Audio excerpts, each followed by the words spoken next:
रहे हो। जिस दिन तुम भीतर से सुनोगे, उस दिन मेरी बात नहीं, तुम्हारा अपना अस्तित्व बोलेगा। अकेले बैठना तुम्हें यह साधारण लगता है, इतना साधारण कि तुमने इसे कभी गंभीरता से लिया ही नहीं। लेकिन मैं तुमसे कहता हूँ, अकेले बैठना ही सबसे बड़ी क्रांति है। क्यों? क्योंकि जब तुम अकेले बैठते हो, तब तुम पहली बार समाज से अलग हो जाते हो, भीड़ से बाहर आ जाते हो। तुम्हारी सारी पहचानें गिरने लगती हैं। तुम्हारा नाम, तुम्हारा धर्म, तुम्हारा पद, तुम्हारी महत्वाकांक्षा सब धीरे धीरे पिघलने लगते हैं। भीड़ क्या है? भीड़ सिर्फ लोगों का समूह नहीं है। भीड़ तुम्हारे भीतर है।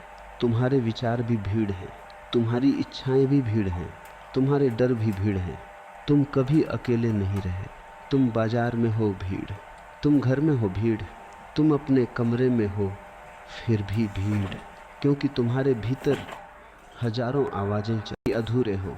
यह भीड़ तुम्हें चैन से बैठने नहीं देती, इसलिए तुम अकेले बैठने से डरते हो। ध्यान देना, तुम्हें खाली समय क्यों डराता है? क्योंकि जैसे ही तुम अकेले होते हो, तुम्हें अपने भीतर की भीड़ दिखाई देने लगती है, और वह दृश्य बहुत भयानक है।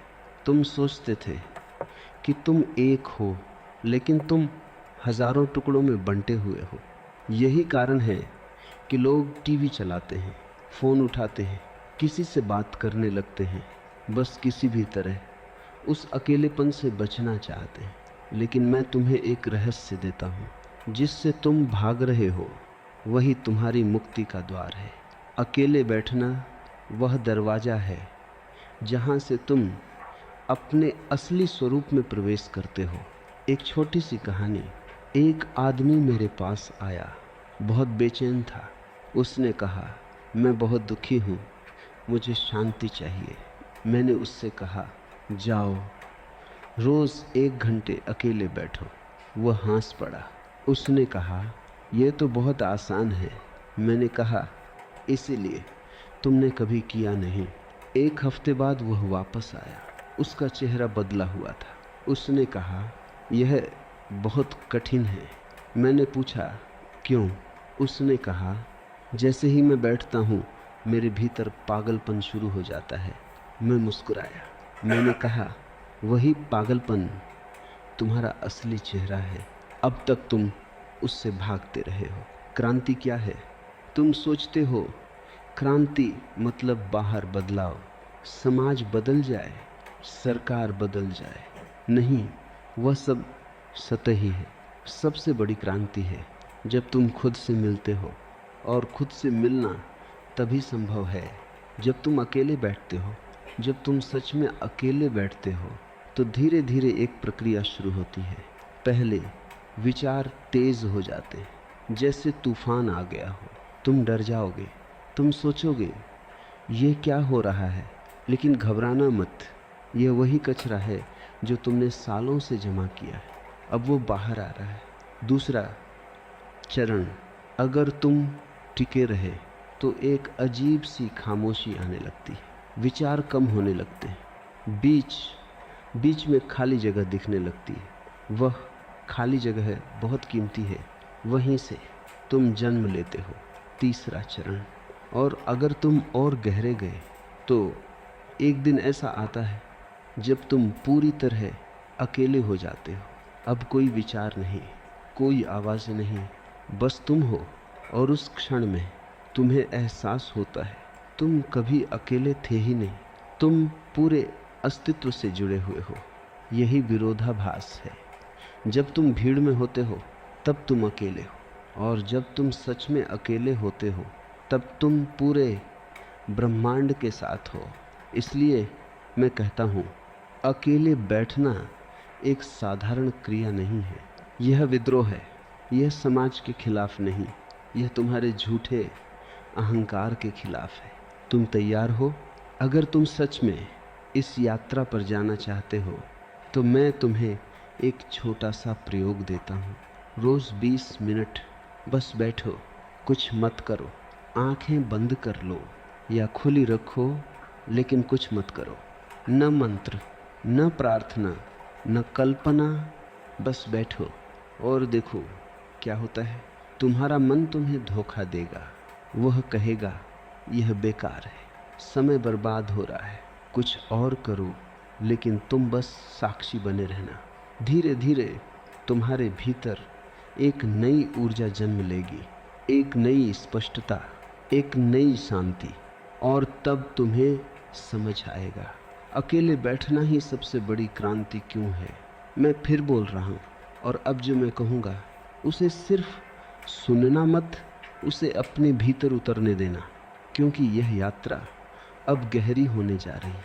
तुमने देखा होगा जब तुम अकेले बैठते हो तो सबसे पहले तुम्हें अपने विचारों का शोर सुनाई देता है।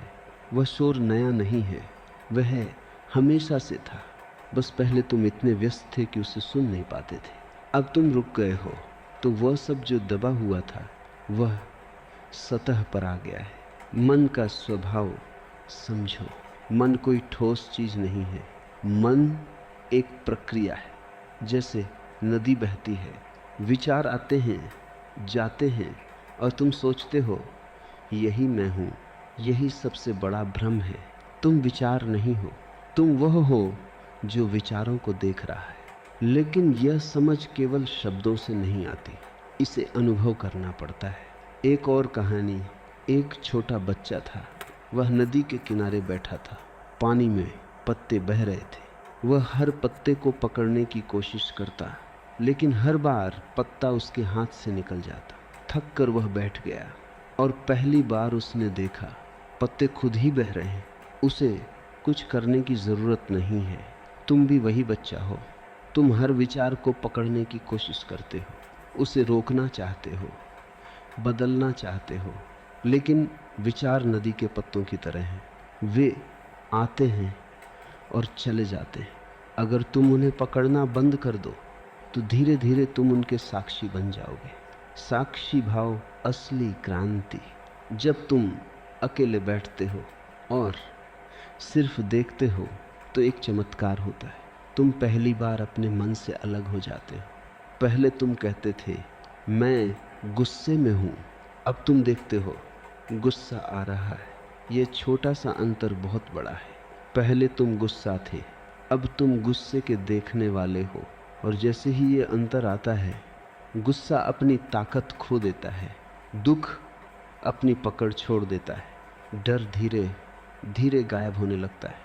लेकिन सावधान, मन बहुत चालाक है, वह तुम्हें फिर से फंसा लेगा। वह कहेगा देखो तुम बहुत अच्छा कर रहे हो, अब तुम ध्यान में आगे बढ़ रहे हो, और तुम फिर से अहंकार में गिर जाओगे। इसलिए याद रखना, साक्षी होना भी एक उपलब्धि नहीं है, यह तुम्हारा स्वभाव है। तुम्हें कुछ पाना नहीं है, बस याद करना है। अकेले बैठने का दूसरा रहस्य, जब तुम सच में अकेले बैठते हो तो तुम धीरे धीरे खाली होने लगते हो, और ये खालीपन डरावना लगता है, क्योंकि तुमने हमेशा खुद को भरा हुआ रखा है। दोस्तों, ज्ञान से, विचारों से, पहचान से, लेकिन खाली होना जरूरी है, क्योंकि जब तक तुम भरे हुए हो तब तक नया कुछ भी प्रवेश नहीं कर सकता। एक दृष्टांत, एक कप था, पहले से ही पानी से भरा हुआ। तुम उसमें चाय डालना चाहते हो, क्या होगा? चाय गिर जाएगी, बर्बाद हो जाएगी। तुम्हारा मन भी वही कप है, अगर वह पहले से भरा हुआ है तो सत्य उसमें कैसे उतरेगा? इसलिए मैं कहता हूँ, अकेले बैठो और अपने भीतर जगह बनाओ, खाली हो जाओ, और तब कुछ अद्भुत घटेगा। बिना किसी प्रयास के, बिना किसी तकनीक के एक शांति उतरने लगेगी। वह शांति तुमने बनाई नहीं होगी, वह अपने आप आई होगी। यही ध्यान है। ध्यान कोई क्रिया नहीं है, ध्यान कोई अभ्यास नहीं है। ध्यान एक अवस्था है जो तब आती है जब तुम कुछ नहीं करते। अब समझो, क्रांति का अर्थ अकेले बैठना तुम्हें समाज से अलग करता है, लेकिन उससे भी ज़्यादा वह तुम्हें तुम्हारे झूठे मैं से अलग करता है। और जब ये मैं गिरता है तो तुम्हें पता चलता है तुम हमेशा से मुक्त थे, लेकिन यात्रा अभी खत्म नहीं हुई। यह तो सिर्फ शुरुआत है। अभी तुमने केवल मन को देखना शुरू किया है। अभी तुम्हें दिल में उतरना है। अभी तुम्हें अस्तित्व में विलीन होना है। बस जो मैं कहूँगा वह तुम्हें और भीतर ले जाएगा, जहाँ शब्द धीरे धीरे अर्थ खोने लगते हैं और अनुभव ही सत्य बन जाता है। तुमने अब तक इतना समझ लिया है कि अकेले बैठना केवल शरीर का अकेला होना नहीं है, यह है भीतर की भीड़ से दूरी बनाना है। लेकिन अब एक और गहरी बात समझो, अकेलापन और एकांत अलग है। अकेलापन क्या है? अकेलापन दुख है, अकेलापन कमी है, अकेलापन वह है जब तुम किसी और की तलाश में हो और वह नहीं मिल रहा, तब तुम खाली महसूस करते हो, जैसे कुछ छूट गया हो। और एकांत क्या है? एकांत पूर्णता है।